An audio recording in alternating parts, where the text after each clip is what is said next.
আমাদের বক্তব্য নির্বাচন কমিশন যেটা করছে তার প্রতি 100% তার প্রতি সহমর্মিতা রেখে সেই নির্বাচন কমিশনের বক্তব্যের সাথে একাত্ম হয়ে আমাদের একটাই বক্তব্য, যা হচ্ছে দেশহিতে হচ্ছে।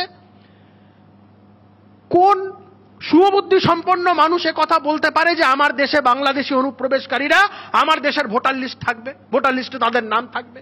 কোন শুভবুদ্ধি সম্পন্ন যার মাথাটা কাজ করছে, মাথাটা এখনো বিগড়ে যায়নি, যার মাথায় কোনোদিন দান্ডার বাড়ি টাড়ি পড়েনি বা মাথায় কোনো রকম অন্যত্র কোনো কিছু হয়নি, যার বাংলা ভাষায় আমরা বলি যাদের এখনো তার কেটে যায়নি, সেই ধরনের মানুষ ছাড়া এখনো কে বলতে পারে যে আমার দেশের ভোটার লিস্টে বাংলাদেশি অনুপ্রবেশকারীরা থাকবে? কোন মানুষ বলতে পারে যে আমার দেশের ভোটার লিস্টে মৃত ভোটাররাও থাকবে? শ্রমিকদা বলেছিলেন, শ্রমিকদা দুঃখ পান, ওনার বাবা মা মৃত ভোটার, তারা মৃত অবস্থায় এসে ভোট দিয়ে চলে যান, শ্রমিকদার সাথে দেখা হয় না। আমাদের এমন কিছু বন্ধু বান্ধব আছে যাদের পরিবারে এমন অনেক আত্মীয় পরিজনরা আছে শুধুমাত্র ভোটের দিন আসে, ভোট দিয়ে চলে যায়, খুব মন খারাপ হয়, তাদের দেখা হয় না।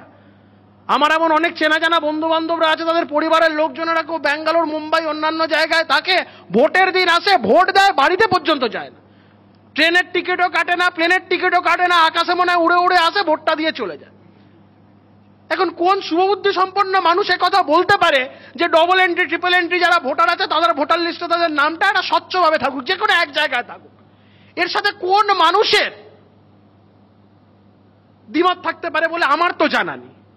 দেখুন, আমি রাজনীতিতে কনসেনসাসে খুব বিশ্বাসী। আসুন আমরা একটা কনসেনসাস তৈরি করি, দেবাংশু, আমি, আমরা সবাই, দীপশিতা, একটা কনসেনসাস তৈরি করি।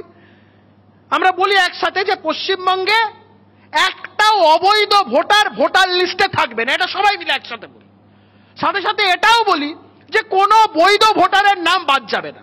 আমার তো বলতে এটা কোথাও দ্বিধা বা দ্বন্দ্ব কোথাও নেই, তাহলে অসুবিধাটা কোথায়?